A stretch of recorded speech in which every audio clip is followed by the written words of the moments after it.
Hello from all of us at Inkululeko. Thank you for watching this next episode of the video podcast. I'm Danielle Gervacio. I am the Public Relations and Outreach Coordinator for Inkululeko, and joining us today to help facilitate is our wonderful Nicole. If you'd like to introduce yourself. Hi, everyone. My name is Nicole Osborne, and I am the chair of the board of directors. Amazing.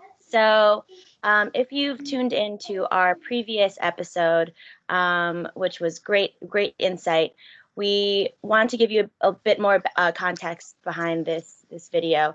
So we wanted to create a space to bolster and highlight Black voices within to better support equity within education and in the world globally. So we've connected with amazing and impressive professionals in order to highlight this insight. So I'd love to turn it over to Nicole to introduce our lovely guest today. All right, so today we have Sanele KaNtshingana, and he's joining us from South Africa. Sanele has received a Master's of Arts in African Languages from Rhodes University, and he's currently working on his doctorate degree in Historical Studies at the University of Cape Town. Sanele has been a member of Inkuleko's advisory board. He's also the managing director of the Makanda Black Collective, director of Imvelo Creatives. He's a student mentor at the Gadra Matric School, and he served as the board secretary for Upstart Youth Development Project. He's been the chairperson for the Student HIV/AIDS Resistance Campaign, and he served as a translator for the Newhouse School at Syracuse University. Some of his awards, last year he was honored as a Mandela Washington Fellow. He's also received the National Institute for Humanities and Social Sciences Scholarship and has received the Andrew Mellon Foundation Scholarship. So I've known Sanele for about 5 years now. I'm so glad that he accepted our invitation to chat with us today and just get to know him more and hear a little bit more about his thoughts on the Black Lives Matter movement and just global equity in education. So Sanele, if you don't mind just sharing a little bit more about how you got where you are today and how your identity has helped influence your journey. Sure. Thank you very much, guys, for the invitation.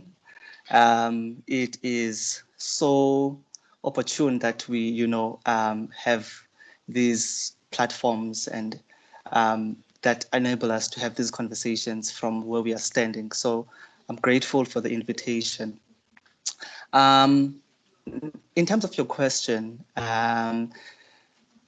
in Africa, we have a proverb that says it takes a village to raise a child. And literally that means from your family to your neighbor and every other encounters that you meet in life.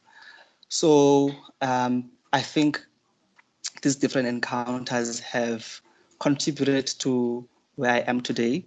And whether it has been the conversations I've had with older people in my village, or lifetime mentorships, or the professional relations I've formed with people at a later development of my life, all of those, I believe, those experiences and knowledges, I have derived my identity from them and influence my journey or the things I do professionally, personally, and also activism and commitments. So yeah, I'll stop there for now. Great, thank you so much for that insight. I think that's incredibly important as well. The community portion of what you answered, I think that's incredibly important to bolster the future professionals that we have, especially within the Black and Brown community. Incredibly important. So our next question has to do with your incredible resume in terms of the language learning that you've sort of harnessed. And so a large part of your professional and academic experience situates itself in language learning. How do you think language can be harnessed in order to create a more equitable education system in South Africa? Because if our viewers don't know, South Africa has 11 national languages. And it's really a microcosm of how South Africa is the Rainbow Nation. So tell us a little bit more about how you think language can be harnessed within education. Sure. South Africa is, as you say rightly so, that it's a country that has 11 languages, but those 11 languages, although they have a status of being official, but you don't see those languages being used in domains of learning, So what you have in terms of teaching, learning, and research practices in South Africa, from basic education to higher education, you have a monolingual situation. You don't have a multilingual situation that is reflected in the society. And so then and in this instance, you have English as the medium of learning, right, and of instruction. And so you have a situation, particularly in higher learning, institutions, where people have to make sense of their experiences. People make sense of their experiences through the language they speak, and there has been research that has been done to prove that there is far more benefits and epistemic access and success in learning when you are actually using your own language first. So in South Africa, you don't have that when it comes to the African languages. You have a situation where you have a hegemonic language, which is English. And in some universities, until quite recently, the medium of instruction was Afrikaans and English. And these are linked to the project of colonialism and also very much resonate to apartheid. So what some of the, scholars have called, we have a neo-colonial situation where the epistemic access has to be done through a language, which is a third language to most of the South Africans, not even the second language to most South Africans, the English. So it creates a situation then of a student accessing the language that the content subjects that they are learning, and also their success in the university. Right. And so I think this is, and to respond to your question, this is, I think, part of the work I do professionally and the studies I do has been really, been influenced by that reality and wanting to change that reality. And so I believe that there is a role that languages do play, not only in isiXhosa, but all the African languages in South Africa. It's quite a tricky debate that I don't think has been enough attention has been given to when it comes to the questions of inclusion, questions of decoloniality, because in South Africa recently we have had protests since 2015 of Roads Must Fall, which have,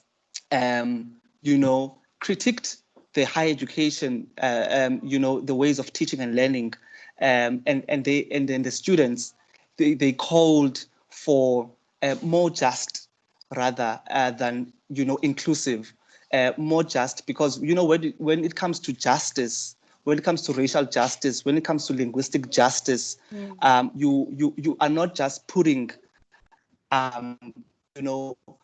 languages, all languages in one plane, but also I think that actually critiques and asks fundamental questions of power that shape the way in which these things have been constructed. So this is one of the bigger questions that have been, in my own view, I think there have been also not enough attention has been paid into the language question and how and its role actually in creating a more just education in South Africa. Absolutely. I think there's so much truth in what you said in terms of exclusivity with language, and access in education as well. Because as a young child, that's how you connect with people. As an adult, that's how you connect with people. And so when you see it not reflected in your own education, it's difficult um, to then relate your worth as an academic student, Sure. in terms of learning. So absolutely, I completely agree, and thank you so much for your insight. Um, Mhm. so I do want to talk about Makanda Black Collective. It seems like an extremely amazing organization, and we want to talk a little bit about how it relates to both Black consciousness and Pan-Africanism. So if you could give us some insight on your organization, Makanda Black Collective. Sure. Yeah. So Makanda Black Collective is a project. It's a movement of activists, of teachers, of students, and the community of Makanda that mobilizes the people of this town. We started from Hlalani, where I was born, where I was raised. But now we have moved also to other different parts of the townships. We basically mobilize people to various educational programs.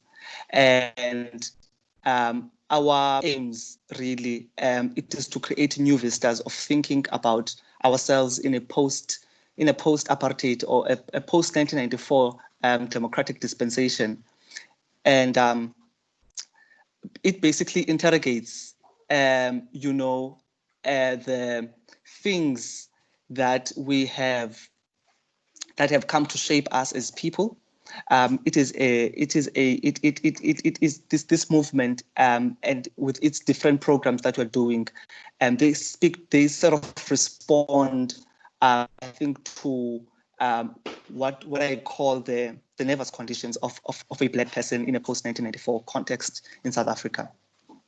So we are anchoring our programs using lenses of Black consciousness and Pan-Africanism. And I think it's important to highlight that, because what actually we have found to be a missing link in South Africa, in South African discourse, political discourse, and also in terms of what shapes people's thinking, has been mainly derived from everything that is not ours, from what we're learning in school, from what we are seeing in TV and media. A typical 8-year-old South African student will tell you more about American, politics than, or rather American, even towns, than they will tell you about African towns. So these, you know, what you call them theoretical anchors, allow us to actually interrogate those things, and most importantly, and what Black consciousness actually, one of its tenets as a philosophy is the inward looking, to start to look inwardly within ourselves and to say, who is this person that I am today, yes, we have problems, lots of problems in our communities, but if we don't interrogate the if we don't interrogate where those problems, how those problems come to be, then what then we have is that our solutions become very cheap and reactionary, and they don't speak to the fundamental contradictions of the society. So what these tools then enable us to do, it is to actually interrogate what's happening in our societies. And so what we are doing, I will speak on one of the programs that we are doing, which is called Isikolo Sama Africa. And it is it's a Xhosa word for it literally means school for Africans. And basically what we are doing there is a program which um, gets students who are between as young as 6 years old to 16 years old into a classroom and outside classroom, and we're doing all sorts of different programs that are centering on African histories.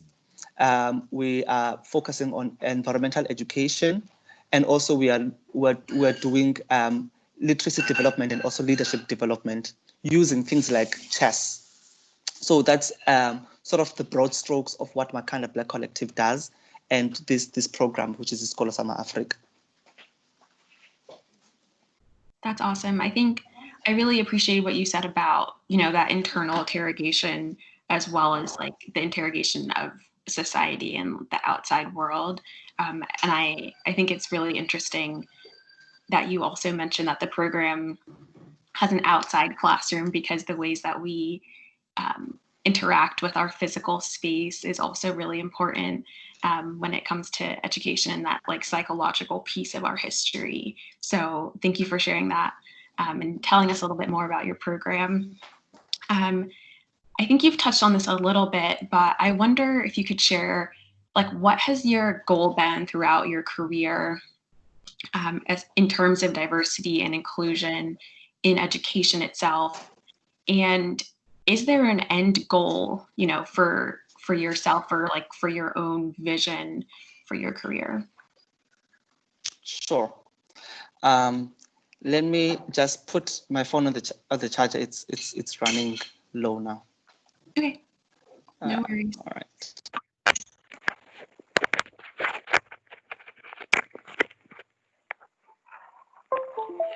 Okay, great. Can you hear me now? Am I audible? Yes, we can hear you a little bit. All right, let me.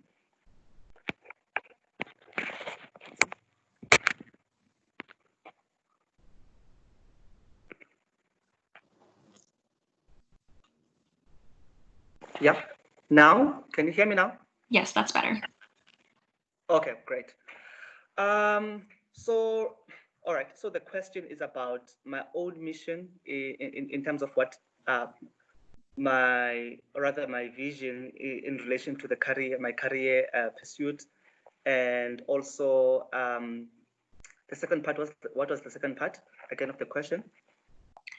Is there an end goal, for you, if you look back on your career in, I don't know, 50 years, what would you want to say that you've accomplished?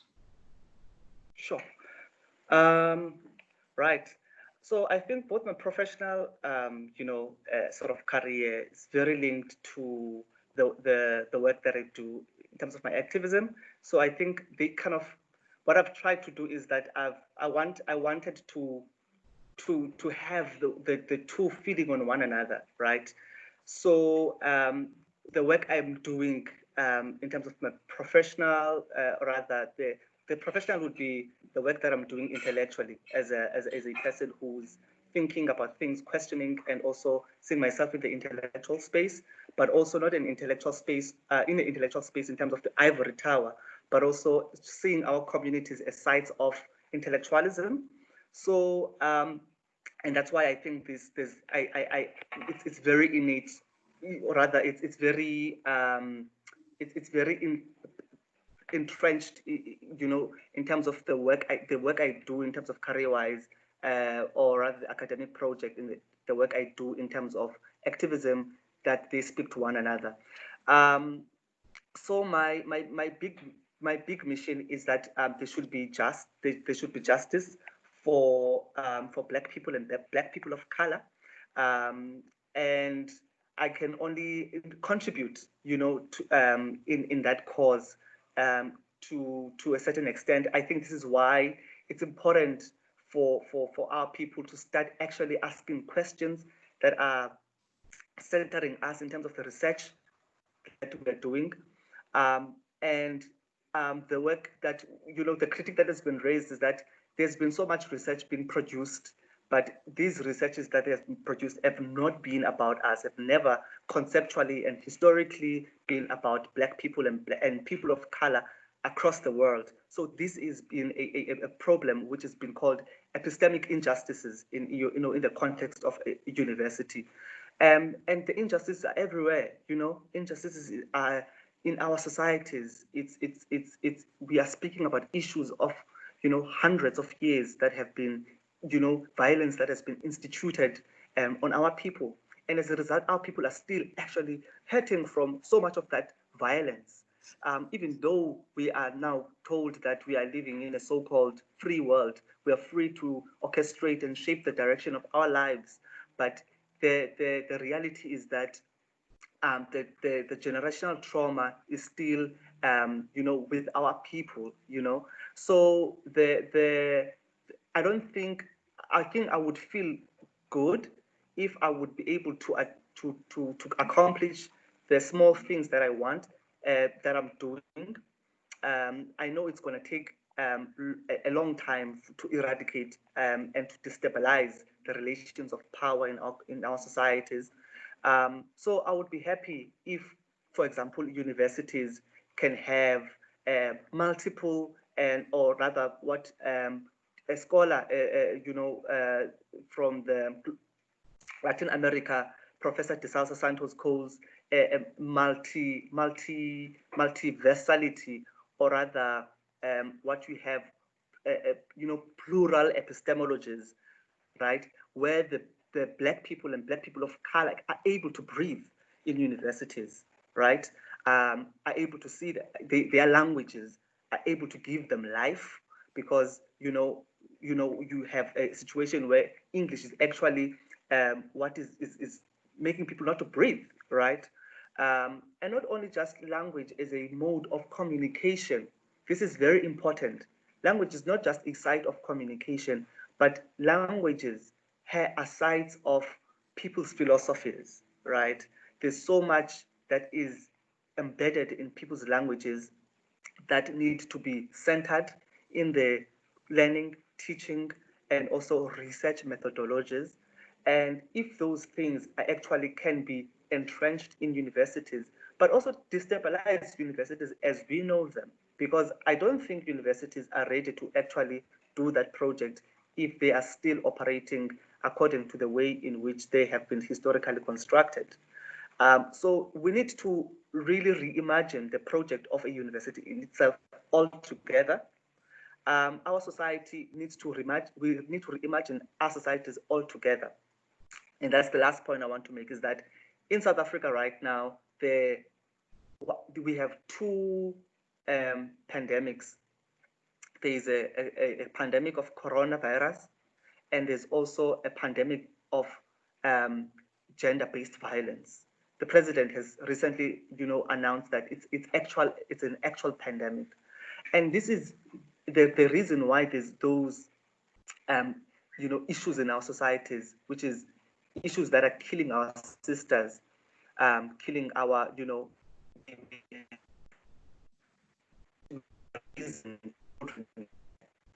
young daughters who become a part of the statistics, that when they're turning 20, they're likely to die. And Black people also, Black males, they do die. So what happens is that we need to start to interrogate those issues within ourselves and reimagine a different world where we are able to actually see and start to value life amongst ourselves, because people have been so devalued so much that they don't see value amongst themselves. And so that's why it's so easy to kill one another here in South Africa as Black people. So we are actually living in that crisis. And so the long and short of the answer is that I would be, if I'm 50 years old and I'm still living in a world where I think there is much more young people are conscious and who can take action. I don't have hope that these things, when I'm 50 years old and I'm gonna do some super magics and I'll be able to accomplish all of these things and things would have changed. But I think if young people start to take the baton and to reimagine for themselves and start to critically ask these things, I would be so happy. If I have three, the thing is, it's not about also numbers that I want to have 50 children who are able to be conscious, but if I can have 3 young people who are able to articulate their struggle, as young people, or as the youth when I'm 50 years old, and who are actually continuing with the project of reclaiming life to Black people, that would make me to be happy to make the project Aluta Continua, which is the struggle to continue to push the struggle for our cause. That's beautifully said. Yeah, and I think the idea of consciousness and also power structures, those go hand in hand, right? So especially for white and non-Black POC who contribute to these structures unknowingly, we also have to unlearn and then learn and rework this vision of equity. So we're hand in hand. We have to do this together as well. We have a responsibility as well. So absolutely, I agree. And thank you so much for comprehensively answering that question as well. Sure. So we only have time for one more question, and this is sort of our wrap-up question. It's going to be light and just to conclude our conversation. So for a message for our viewers, can you think of any of your BIPOC, Black, Indigenous, people of color heroes, and tell us about how their work has inspired yours? Sure. Yeah, that's a good question. That's a really lovely question. I think the people who really anchor me are the have now transcended to the ancestral world. It's people like Steve Biko, people like Robert Sobukwe, and people like Charlotte Maxeke. Those are my people who have anchored the ways and also, mentored me in ways I can't imagine through their writings and learning about their activism. They are the people who have been actually, propagating for Black people to start to love themselves, to have a burning desire to break the relation, the power relations, and to dream of a world where we are equal, and we can live in a world that is not, privileging a person because of their race, of their gender, because of where they are coming from. So those are the people who are my heroes. They make my Ghana moment. Amazing.